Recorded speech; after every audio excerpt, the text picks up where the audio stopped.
Boa tarde! Estamos iniciando o nosso segundo dia do NZN Talks Content Insights 2020. Nosso segundo dia do nosso primeiro evento aqui na NZN. Ontem a gente teve um conteúdo assim incrível que até agora eu estou tentando digerir todas as informações que a gente conseguiu levantar e debater com os nossos convidados. Foi incrível. E hoje a gente também tem convidados de peso, só que hoje os nossos painéis eles são mais focados em audiovisual. Pensando que ontem a gente falou muito sobre estratégia de conteúdo, então relembrando, né? Tivemos 3 painéis ontem, estratégia e tendências de conteúdo, propósito e diversidade e fechamos com pessoas e marcas. Foi incrível, a gente conseguiu assim realmente passar pelo assunto em 360, a gente conseguiu fechar o último painel falando exatamente do que foi falado no primeiro e no segundo painel, concluindo isso, na verdade, né? Não falando só, mas concluindo a importância da estratégia e de como aproveitar a tendência de conteúdo e como que a marca pode juntar isso a um propósito, se apropriando de diversidade de forma real e não simplesmente por conta de trend. Enfim, eu poderia ficar aqui falando de novo mais 3 horas, igual ontem, sobre todos os conteúdos que a gente conseguiu produzir aqui. Mas vamos logo para os painéis de hoje, que eu estou super ansiosa. Hoje, o nosso foco é muito mais em audiovisual, tá? Se você chegou hoje, eu vou falar um pouquinho da NZN de forma muito rápida, tá? Para você entender o porquê que a gente está fazendo esse evento. A NZN está no mercado há 20 anos. Nós entramos no mercado como uma empresa de mídia, né? Então nós trabalhamos com 3 pilares, um deles é o nosso pilar de mídia, onde nós temos uma audiência de 23 milhões de usuários únicos mensais. E nós temos 11 propriedades na internet, onde nós veiculamos esses anúncios para esse nosso pilar de mídia, com mídia extremamente segmentada, formatos de alto impacto, enfim. Temos também o nosso pilar de content. O nosso pilar de content, a gente empresta essas 11 propriedades para que as marcas se comuniquem com o público que a gente construiu ao longo desses nossos 20 anos de carreira, né? 20 anos de carreira da NZN. E a gente tem o nosso pilar de services, que é o pilar mais recente, que é inclusive o que fez a gente criar esse evento, que é como a gente consegue ajudar marcas a produzirem conteúdo, não necessariamente por meio de players que façam essa produção, mas que elas produzam conteúdo proprietário, para que elas criem histórias e se relacionem de fato com o seu público de forma direta. Então, isso fez com que a gente criasse esse evento e, obviamente, também a nossa missão, que é criar histórias que aproximam marcas e pessoas. Essa é a missão da NZN. Então, fez com que a gente tivesse essa vontade de criar esse evento, que está sendo um sucesso, graças a Deus. Enfim, eu sou a Tayara Simões, eu sou diretora de Marketing Revenue aqui da NZN, esqueci de me apresentar, por isso estou me apresentando agora. E vamos iniciar com o primeiro painel. Bom, hoje a gente vai ter 6 convidados, tá? Ontem nós tivemos 10 convidados, hoje teremos 6. E o primeiro painel é incrível, já é incrível, tá? O primeiro painel é a reinvenção do streaming na pandemia. Como que o streaming está mudando a indústria midiática? Nós temos, de um lado, um representante do universo de agências, do mercado publicitário, e de um outro lado, uma representante de um player de streaming mesmo, né? Então, hoje a gente vai falar... Antes de eu apresentar os convidados, eu queria agradecer a vocês que estão assistindo a gente, tá? Lembrar que vocês podem deixar os comentários aqui do lado no nosso chat, que a gente vai responder depois do nosso painel. E agora eu vou apresentar os nossos queridos convidados. A Ana Beatriz Parente, que é publicitária e atua há mais de 15 anos na indústria de entretenimento, tá? Há 5 anos ela lidera a equipe de comunicação do Telecine, sendo uma das responsáveis pelo rebranding da marca e a sua chegada no mercado de streaming. Seja muito bem-vinda, Ana. Obrigada, boa tarde. Prazer enorme estar aqui com vocês. Legal. E o Fernand Alphen. Ele é co-CEO da FBIS e começou a carreira dele empreendendo com uma agência de propaganda pioneira no digital. Ele tem uma história gigantesca no mercado publicitário, né? Eu poderia ficar lendo aqui a bio dele durante muito tempo. Seja muito bem-vindo, Fernand. Obrigada, Ana e Fernand, por aceitarem nosso convite. Obrigado você. Legal. Bom, então vamos começar nosso papo, que eu estou animadíssima para saber o que vocês têm para dizer para a gente sobre esse momento tão desafiador de... A gente até fez uma pesquisa que eu vou trazer depois os dados sobre como que impactou o crescimento do streaming na pandemia, né? Eu acho que nesse painel não sei se nesse painel a gente tem. Enfim, nos últimos 3 anos a gente viu as plataformas de streaming crescendo muito, né? A gente antes tinha ali uma predominância da Netflix e ela chegou com tudo e as pessoas começaram a consumir muito conteúdo ali. Passando um tempo, a gente viu a necessidade dos produtores de conteúdo, de fato, de criarem sua própria plataforma, enfim. E agora tem as próprias marcas que estão ocupando esse espaço também de produção de conteúdo e lançando plataformas de streaming proprietárias, né? A FBIS tem um case muito legal, que eu fiquei bem feliz de conhecer, que ela desenvolveu junto com o Instituto Maria da Penha, dentro da plataforma 180 Play, né? Que traz cenas de violência contra a mulher como meio de conscientização. Achei lindo esse projeto, achei incrível. Fernand, como que foi o processo de idealização desse projeto e da escolha de uma streaming para traduzir a mensagem, sabe? Para traduzir essa mensagem, para poder passar esse conteúdo, que é um conteúdo pesado, né? É um conteúdo que você precisa ter muito cuidado para produzir. Então, assim, como que foi o desenvolvimento do projeto e o entendimento de que, por meio de uma plataforma de streaming, seria interessante entregar isso para o público? Legal. Obrigado, Tayara, pela pergunta. A gente atende o Instituto Maria da Penha há alguns anos, e eu não sei se todo mundo sabe, mas a Maria da Penha foi a idealizadora da Lei Maria da Penha, né, que protege as mulheres da violência doméstica. E ela o Instituto faz uma série de ações, né, umas ações de conscientização sobre o que é violência doméstica, que existem diversos tipos de violência doméstica, né, contra a mulher, e não é só a violência mais óbvia, né, que é a violência física, mas existe a violência patrimonial, a violência psicológica, uma série de violências.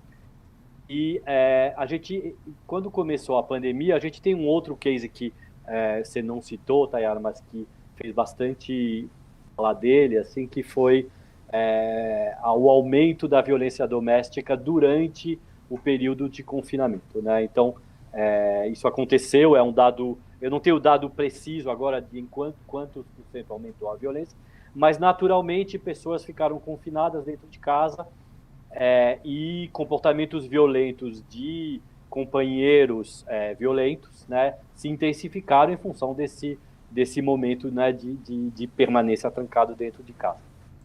E a gente fez um case demonstrando isso no começo, bem no comecinho da pandemia, né, mostrando uma alternativa, né, a gente criou um jeito de fazer a mulher, enquanto ela está num video call, né, dentro de casa, sinalizar para aquelas pessoas com quem ela está falando, né, com alguns sinais, que ela estava sofrendo violência doméstica. E esse case fez um grande sucesso e tal, e a gente achou que seria conveniente a gente continuar, né, e perseguir isso. E aí nasceu essa ideia do 180 Play, que ele não está diretamente ligado com o período da quarentena, mas ele está ligado, ou da pandemia, mas ele está ligado a todo o conteúdo audiovisual, né, de novelas, filmes, séries, etc., que na história do cinema, né, continham cenas de violência doméstica de vários tipos, ou violência contra a mulher, não é só violência doméstica no caso, em momentos em que esse assunto era muito pouco comentado ou muito pouco penalizado também, né? Uhum. Então a gente fez uma enorme pesquisa de filmes, novelas, séries, etc., e identificamos momentos daquele conteúdo em que havia, né, uma manifestação muito clara de violência doméstica, e isso desde de filmes muito famosos como Titanic, até novelas também muito famosas e tal. E a gente criou essa plataforma, é uma plataforma fake, né? Obviamente o conteúdo inteiro daqueles filmes não existe, e a pessoa escolhe o conteúdo que ele quer ver e congela na cena, né? Na cena da violência doméstica, e alerta que tipo de violência é aquela, né? E como você faz para você se precaver ou se defender desse tipo de violência. E o objetivo é um objetivo didático, evidentemente, né?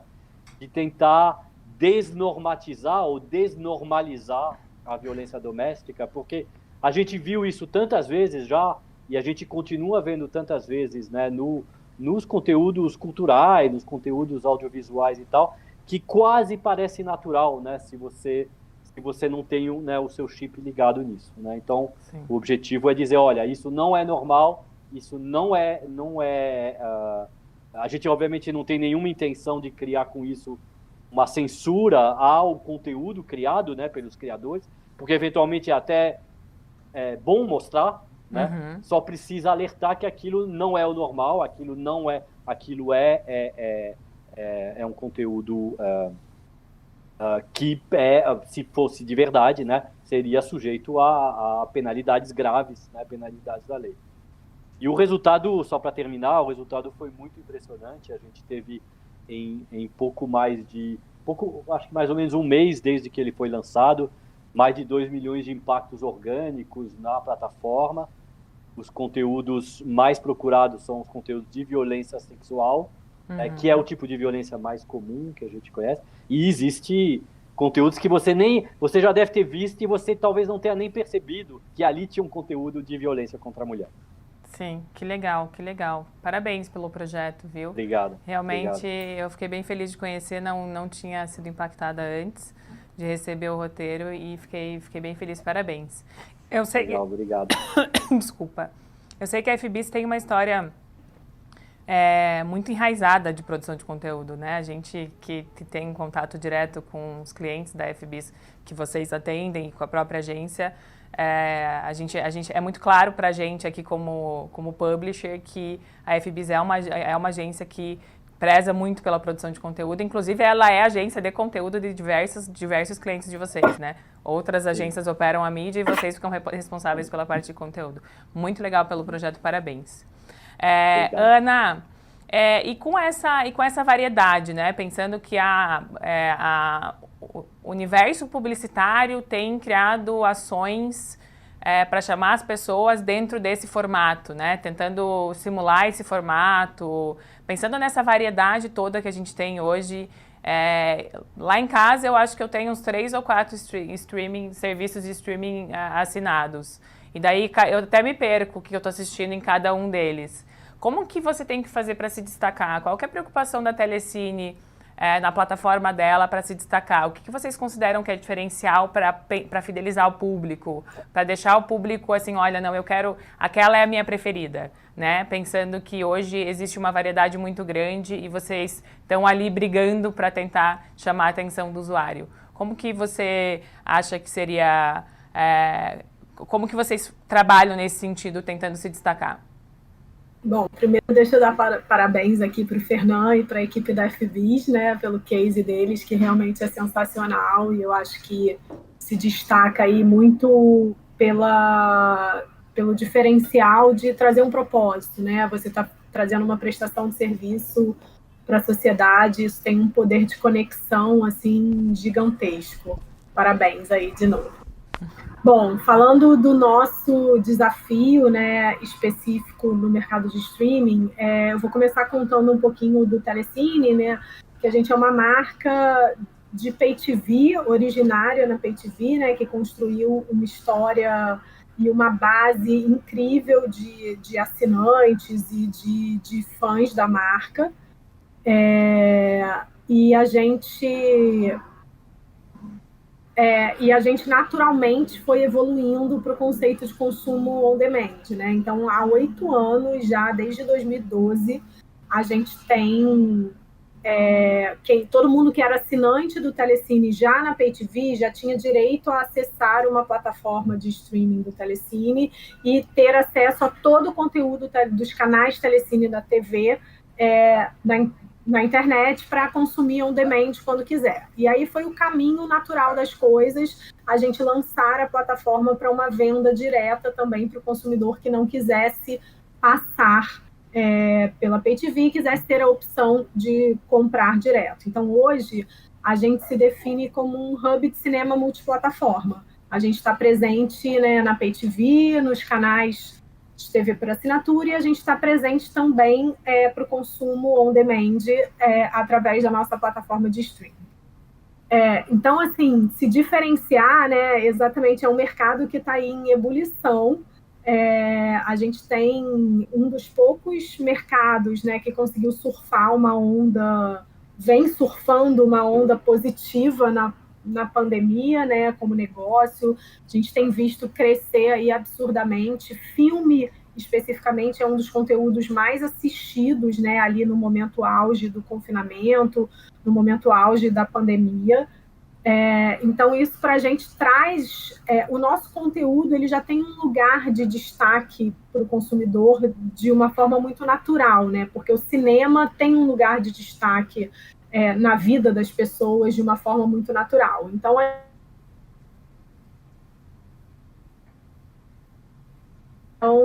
a gente sabe que a gente vai conviver com outras marcas de streaming, porque nem todo mundo vive só de assistir filme e de ver cinema, mas a gente sabe que o nosso conteúdo especificamente tem um lugar muito relevante na vida das pessoas, né?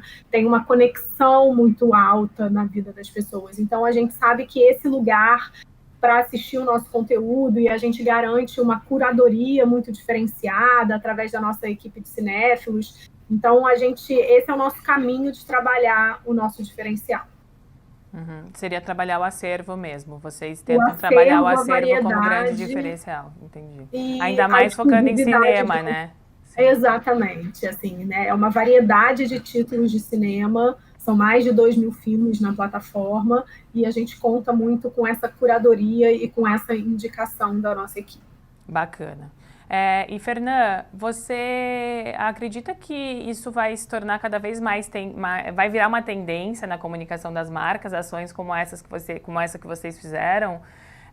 Como agência mesmo, qual que é o papel de identificação dessas oportunidades de exploração de formato relevante, que está em alta com o público, para garantir uma transmissão mais genuína e verdadeira da mensagem das marcas?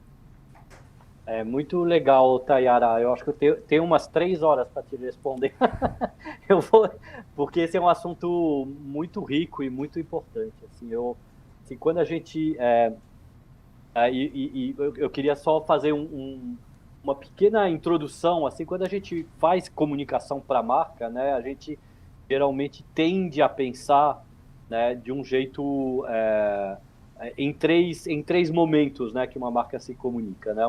Um momento que é chamado de um momento de awareness, de construção de percepção da marca, né? Que antigamente era muito utilizado nas mídias broadcast, né? Na mídia televisão principalmente, mas em todas as mídias. Então é aquele momento que você fala da maneira mais emocional possível para o consumidor, para ele se sentir seduzido, né, pela sua marca e tal. O momento seguinte, que é um momento que a gente chama de um momento de consideração. Então, o primeiro é o momento de eu tô te despertando para a minha mensagem. O momento seguinte, que é o momento que a gente chama de consideração, é um momento onde o consumidor começa a achar que faz sentido, né, aquela mensagem para ele, e ele começa a se interessar pela marca e aprofundar, né, o conhecimento que ele tem para aqueles produtos, para aquela marca. E o último momento, que é o momento nesse funil, né, a gente chama isso de funil, esse funil de conversão chama-se conversão, que é o momento que ele já está convencido, ele já gostou da marca, ele está convencido, eu preciso fazer ele comprar. Né? Essa é a lógica de toda, né, obviamente que simplessimplificada, né, mas de toda a comunicação que se faz nos últimos 10 anos. Né? O que a gente tende a achar na FBIS, a gente não somos os únicos a achar isso, é que, do ponto de vista de investimento e comunicação, o formato dessas 3 fases é mais ou menos um formato de uma ampulheta, né?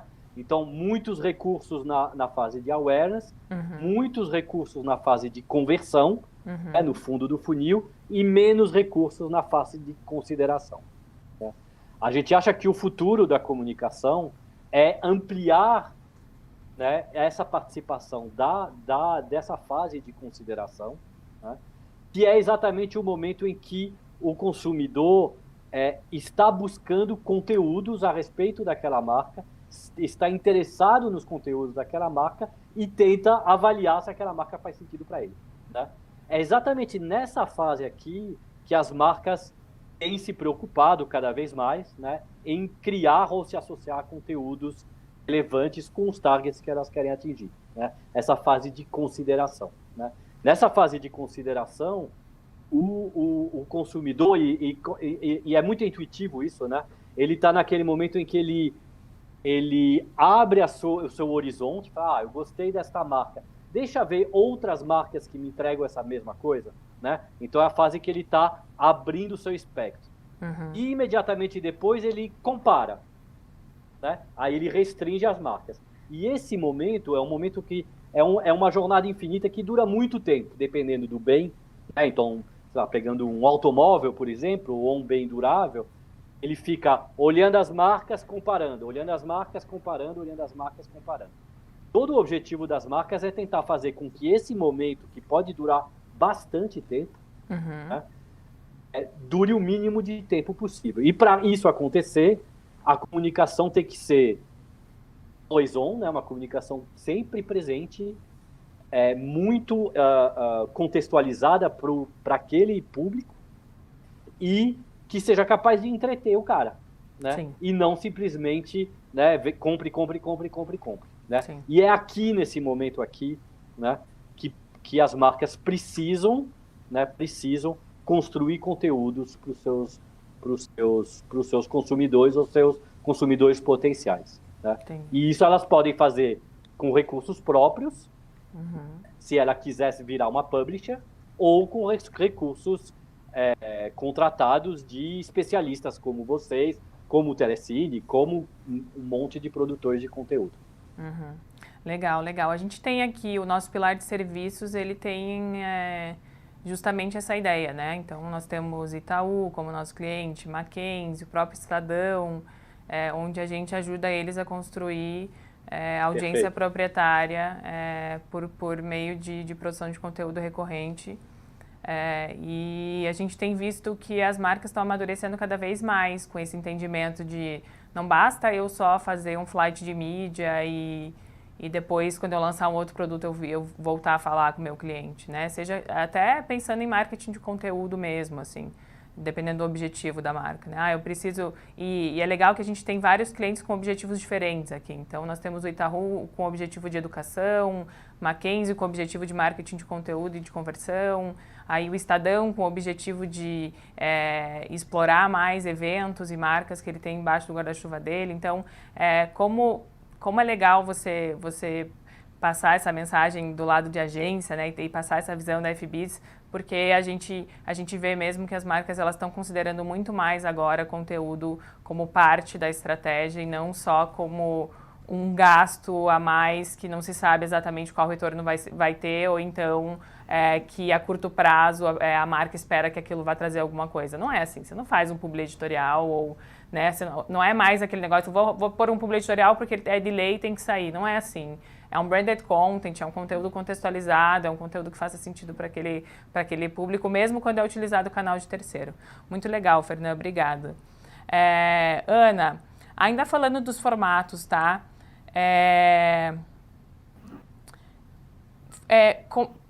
Streaming e televisão podem ser simbióticos no futuro ou eles são competidores por natureza? A gente vê TV criando canal de streaming também, daí fica meio confuso. Até quando eu vi essa pergunta... no nosso caso, né? A gente vê daí, assim, mas daí...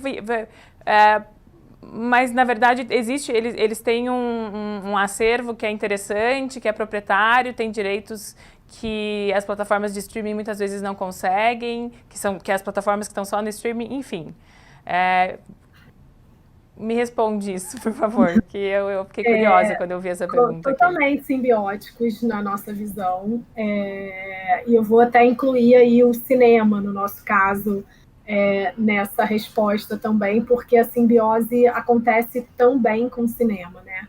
E aí eu vou trazer assim, um fato que ilustra isso de uma forma muito direta, né? Um recorde de bilheteria no cinema é sinônimo de recorde de audiência e de views no streaming, automaticamente. Então, assim, A gente se posiciona muito como um apoiador da indústria de cinema, em todas as suas etapas, né? Em toda a cadeia do cinema, a gente é apoiador, a gente é coprodutor de conteúdo, a gente é media partner na hora de fazer o lançamento de um filme na sala de cinema, e aí eu estou atuando junto com o estúdio, com o distribuidor do filme, eu estou atuando junto com o exibidor também. A gente tem como benefício para os nossos assinantes a meia entrada no cinema, porque a gente acredita de fato nessa simbiose de conteúdo e nessa relação intrínseca entre as.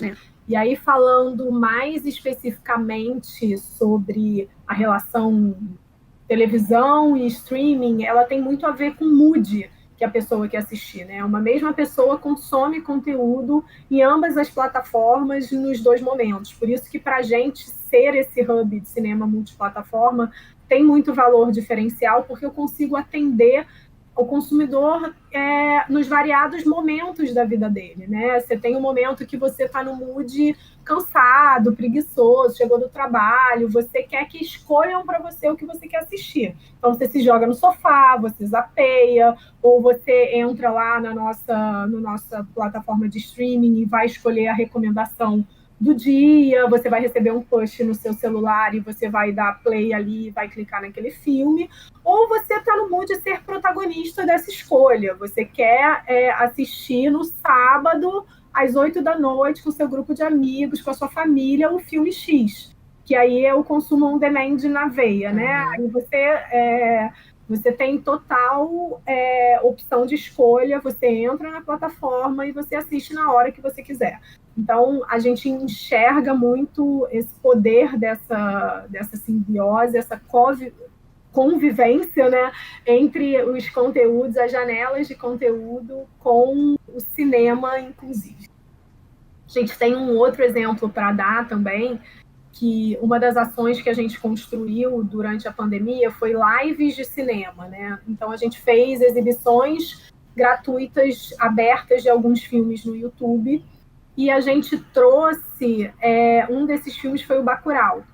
Essa exibição de Bacurau, ela reuniu 250 mil pessoas e ela virou a maior sessão de cinema aberta do filme, né? Então a gente proporcionou aí uma experiência completamente diferente no momento de que o filme já tinha sido explorado no cinema, na televisão, mas ainda tinha espaço para assistir dessa forma, né? E é uma experiência que uniu a base de fãs do filme, pessoas que nunca tinham visto o filme, o elenco, o diretor do filme comentando no chat e todo mundo tendo a oportunidade de assistir isso junto. Então, esse exemplo, né, é um exemplo bem típico de uma ação da pandemia, mas eu acho que ele constrói aí bastante para como esses universos estão interligados e conseguem conviver. Assim, a gente super acredita na convivência deles aí para o futuro. Já legal. Super convivem bem no presente e assim continuarão. Legal, legal. E daí agora eu queria saber a opinião de vocês dois, né? O conteúdo, a gente já falou que ele é papel fundamental na relação entre o público e o propósito de uma marca, né? A gente até estava falando sobre como ele realmente afeta a exposição desse propósito, dessa marca e o posicionamento da marca por meio de um propósito. De que forma que vocês acreditam que ele exerce esse papel de ligação entre as marcas e as pessoas, o conteúdo? Como que ele exerce esse papel e essa ligação, conectando as pessoas e o propósito? Por que ele tem todo esse poder que a mídia não tem? E daí eu até queria complementar com uma questão minha mesmo. Como que vocês acreditam que isso pode ser mais potencializado ainda na exploração de conteúdo por marcas? Fernanda, quer começar?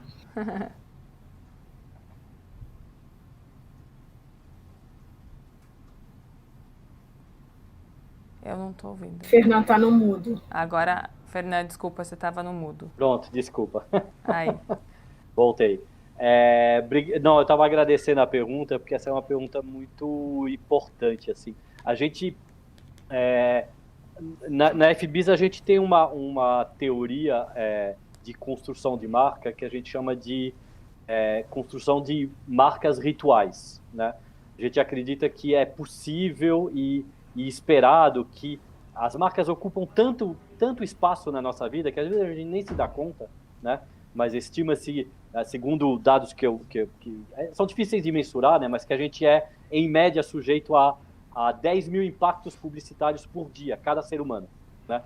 Então, é um número colossal de impactos, né? E as marcas estão ali o tempo inteiro à nossa volta. E a grande maioria das marcas tem como objetivo construir o hábito de consumo, né? É você se habituar a consumir aquela marca e quando o consumidor passa a ter esse hábito de consumo, isso vale para uma marca de cinema, para uma marca de streaming, para qualquer marca, ele tem um hábito, obviamente isso simplifica muito a vida dele, porque vira um automatismo, né? Então ele vai lá na gôndola do supermercado, ele mal olha, ele já escolhe o produto ali que ele quer comprar, e isso faz com que ele ganhe tempo, né? Mas você pode trocar um hábito, né? Você pode trocar um hábito por outro hábito, né? E a gente acredita que o papel das marcas pode transcender isso e podem se tornar rituais, né? Você ter uma marca como se fosse um ritual individual que dá um sentido para a sua vida. Quando você faz isso, né, isso cria uma responsabilidade para a marca muito maior, né? Porque você pede licença, né, para você incorporar a vida daquele consumidor como se fosse um ritual. O ritual não precisa ser uma coisa sagrada, pode ser um ritual profano, né? Pode ser um ritual, né, na sua vida. Todo mundo tem rituais, alguns você confessa, outros você não confessa, mas todo mundo tem o seu ritualzinho. A marca pode ocupar esse espaço, passa a ter um papel muito mais importante na vida das pessoas, né? E ela também passa a ter muito mais responsabilidade também na vida deles. E é nessa hora que ela precisa se conectar com valores. Essa é uma dimensão extremamente importante para construir uma ritual brand, né? Que é a dimensão de ethos, né? De ética, né? Valores que se identifiquem, né? com aquele target ou aquele consumidor, né? E tudo isso, na nossa opinião, está totalmente conectado com o nosso papo anterior, né? Tudo isso se constrói neste momento de, né, consideração.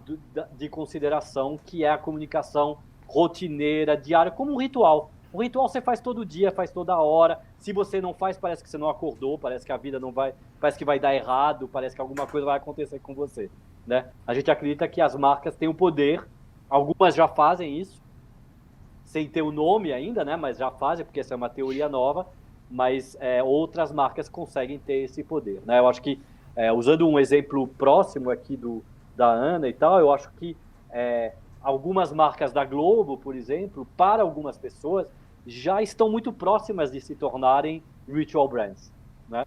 Então, assim, talvez o Telecine, para muita gente, seja uma ritual brand. A pessoa vai lá e aquilo faz parte tão intrínseca da vida dela que parece que ela não viveu aquele dia, ela não passou pelo Telecine, sim, pela Globo News, tô dando 2 exemplos aleatórios, né? Parece que a vida dela aconteceu uma coisa estranha, né? E isso com marcas de moda, por exemplo, é muito comum, né? Então, assim, como aquela marca faz parte tão intrinsecamente da sua vida que se você não está usando ela, né, parece que você não é você, ou você não acordou direito, né? Ou você está numa dimensão que não é a dimensão de todo dia.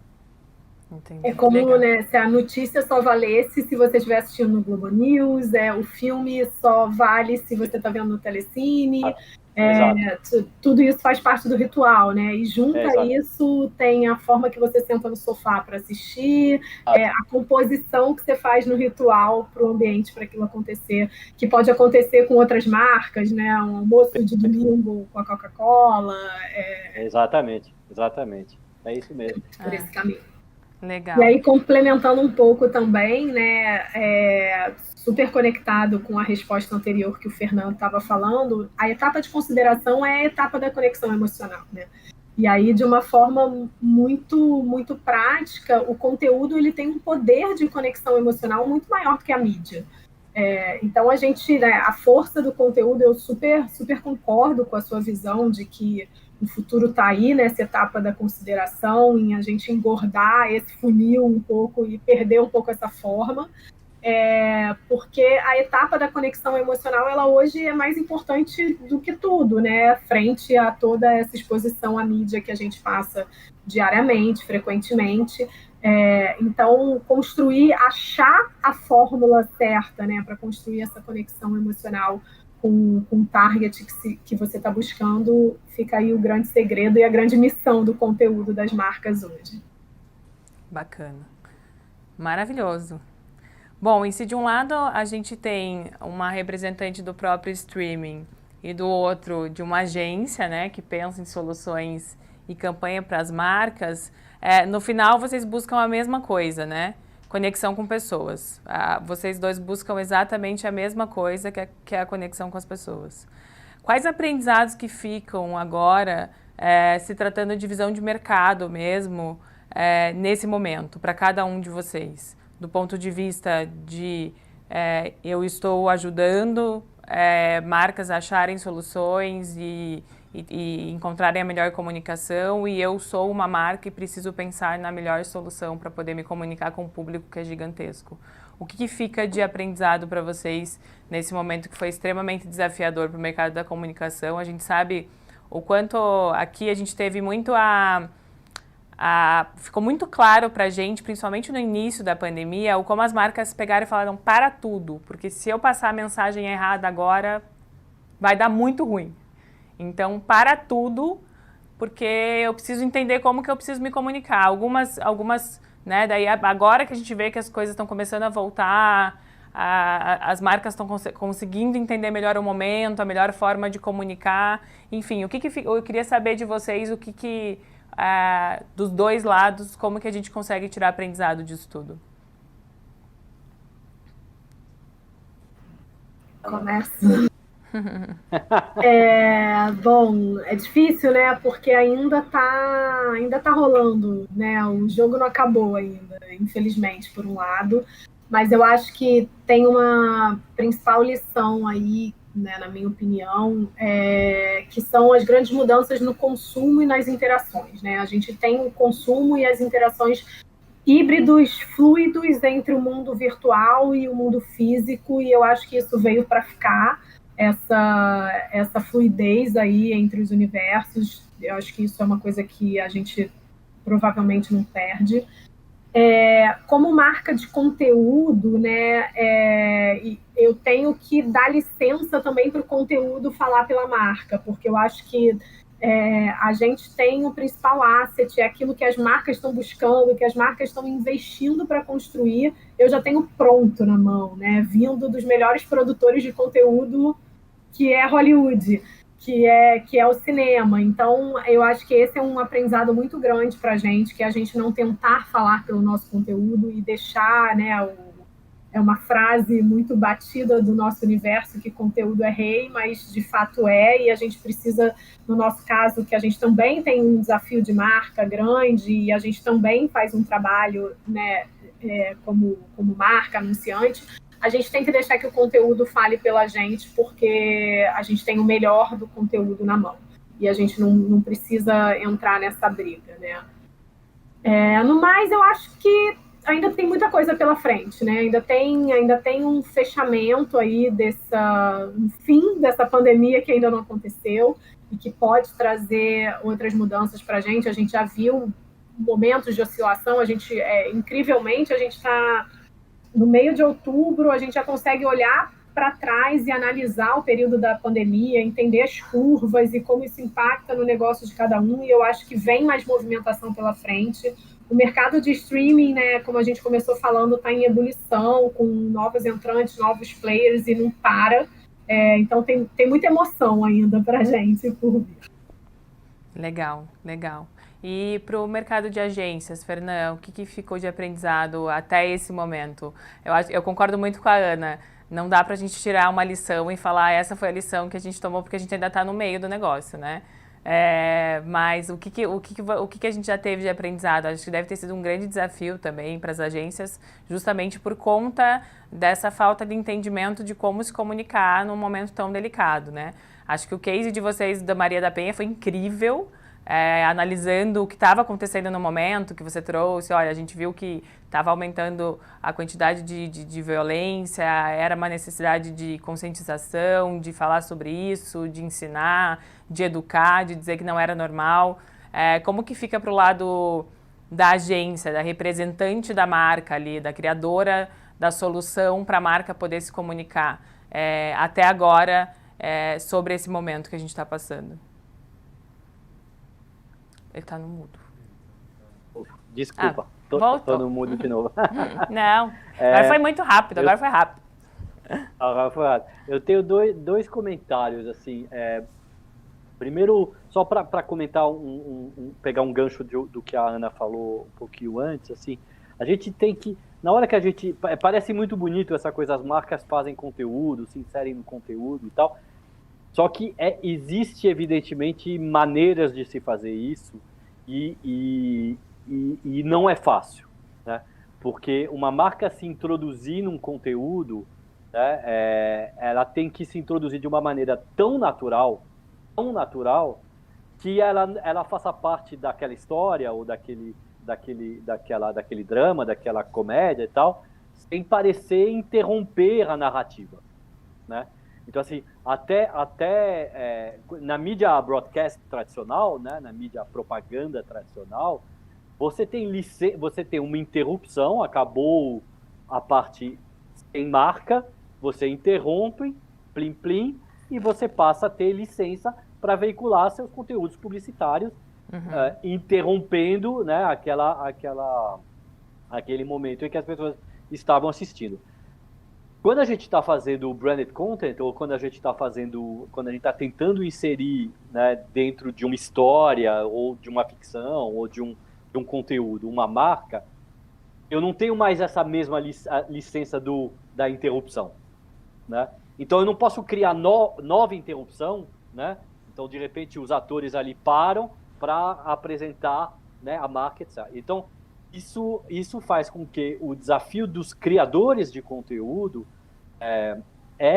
trabalhar junto com quem cria, né, para as marcas, para poder criar naturalidade na inserção da marca, né, naquele roteiro, naquela história, né?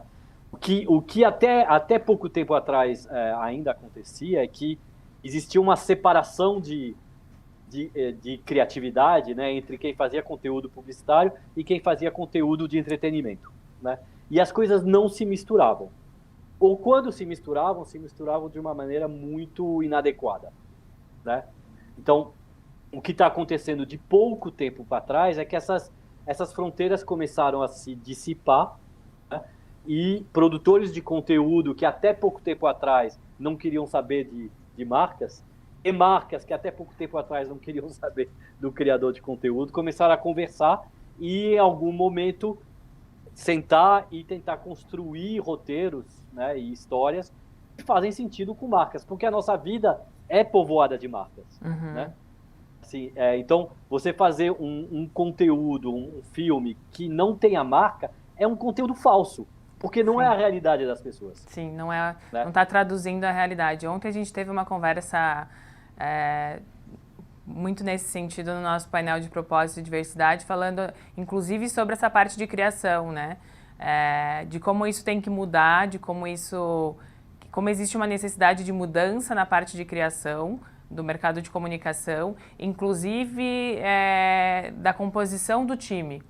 Porque se você pensa, claro, se a gente analisa de que o conteúdo ele não possui uma marca, quando você produz um conteúdo ele não tem uma marca, né?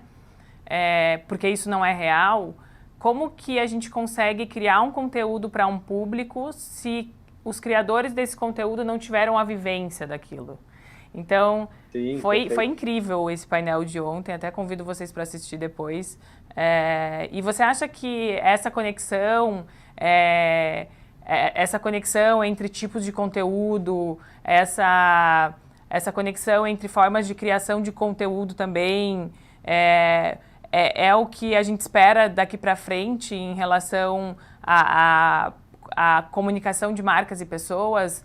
Toda essa mudança é o que a gente vai levar daqui para frente? Você considera isso, Fernando? Sim, eu acho que sim. Eu acho que a gente ainda está muito engatinhando, né? A gente está numa fase ainda muito... e é que é excitante ao mesmo tempo, né? Legal. Assim, porque essas fronteiras, né, elas só se romperam há poucos anos. Principalmente no Brasil, você acha que o Brasil ele ainda tem, em relação a outros... Mais conservador. Né? Sim, mais conservador. Estão se rompendo ainda, né? Porque Exato. A gente ainda vê muito modelo mais tradicional, mais congelado. Sim. Mas eu acho que na hora que você conseguir romper esse... Porque assim, insistindo, né? Você não vive... Se você olhar ao seu redor agora, nesse instante, você vai ver a quantidade de marca que está na sua vida. Não tem como você produzir um conteúdo que não existe isso, né? Exato. Mas, no entanto, a grande maioria dos conteúdos de entretenimento, né, eles não têm marca. Então, eles estão esquisitos. Né? E por que eles não têm marcas? Porque as marcas não estão pagando para estar ali. Para aparecer, né, dentro do entretenimento. O que é muito mais comum no mercado de cinema brasileiro, né? Ontem também a gente falou sobre isso. Que a gente não vê produções brasileiras com product placement, né? A gente vê produções americanas de décadas atrás, já com inserção de marca, já com algum tipo de contextualização da marca dentro daquela produção. E no Brasil é raríssimo, a gente não vê, né? Ou a gente vê, de uma forma que talvez não seja tão natural por conta da falta de maturidade das marcas, de como aparecer dentro disso. Desculpa, Ana. Eu acho que isso é dos dois lados, né? Falta de maturidade das marcas e dos produtores de conteúdo, né? Sim. É uma evolução dos dois, né? Mas eu queria citar, tem um exemplo, você me perdoe, Ana, mas é de um concorrente de vocês, que eu não vou citar, mas... Sem problema.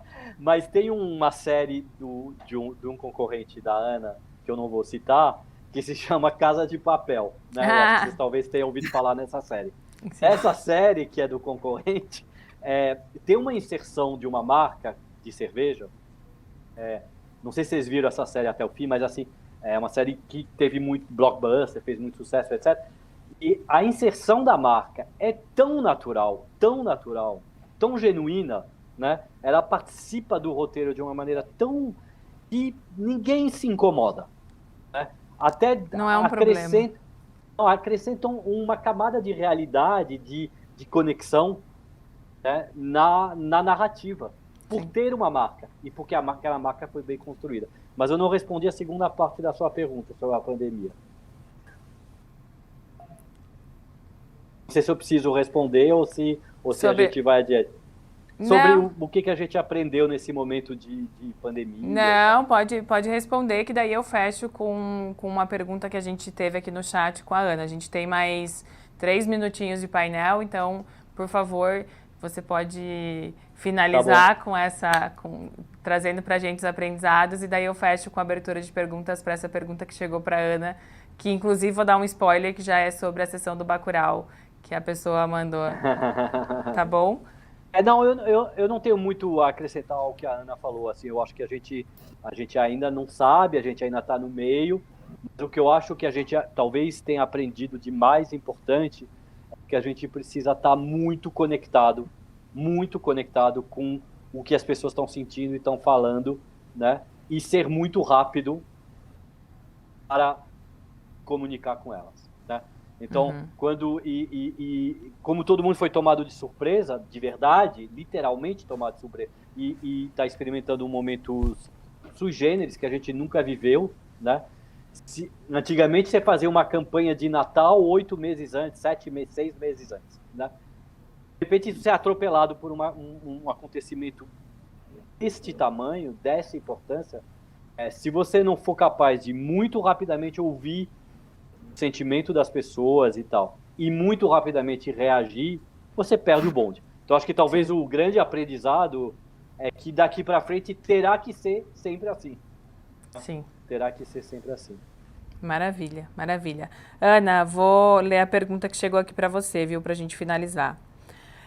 A pergunta é do Derek, ele mandou a seguinte, ele falou o seguinte: Ana, eu acompanhei a sessão Bacurau, Telecine no YouTube. Acham que esse tipo de streaming com o diretor-ator tem chance de se tornar um diferencial da plataforma das concorrentes? Ele falou que ele amou. Bom, fico feliz de estar falando com alguém que viu e participou. Acho sim, acho que é um modelo de experiência que tem tudo para continuar, né? Até com essa relação híbrida aí que a gente estava falando antes, que algumas coisas vieram para ficar, e a gente, né, aprendeu aí, acho que live renderia um outro painel aqui para a gente falar sobre, né, essas experiências, mas de fato a gente tem a oportunidade aí de promover essa integração muito maior entre a base de fãs, produtores, diretores, elenco do filme. A gente tem, acredito muito, que esse é um caminho que a gente tem muito para explorar e para construir. Principalmente falando aí do cinema nacional, né? Porque a gente está em casa, a gente está super próximo de todo mundo e é o nosso campo de atuação, né, na coprodução de cinema, então também é super fácil essa proximidade para a gente, tá na mão. Legal, legal. Bom, Ana, muito obrigada pela tua participação, pelo teu tempo. Obrigada a vocês. Foi muito legal poder bater esse papo com vocês. Fernanda, agradecidíssima por você compartilhar teu conhecimento com a gente. Fiquei realmente muito feliz com o conteúdo que a gente conseguiu produzir hoje. De novo, só tenho que agradecer mesmo. Acho que a gente está a gente está seguindo o mesmo nível dos nossos painéis de ontem e isso me deixa muito animada, tá? Então, obrigada em nome da NZN pelo tempo de vocês. E o pessoal que está assistindo, fica aqui nesse link, que daqui a 15 minutos a gente vai ter o nosso painel daí vai ser uma apresentação de case, vocês vão sair um pouquinho, vão parar de ver o meu rosto, né? Mas a gente vai trazer a apresentação de case do Descomplica e como que ele se tornou a maior empresa de educação online. A gente vai falar com a Camila, e é um case bem legal, que eu tive o prazer de ver um pedacinho dessa apresentação. Então, às 15 horas a gente volta, é só um intervalo rapidinho e a gente já vai se ver de novo, tá bom? Ainda não acabou, continuem nesse link mesmo. Um beijo, obrigada. Tchau, tchau. Obrigado, Tayara. Tchau, obrigada, Ana. gente. Tchau, Leandro. Obrigado.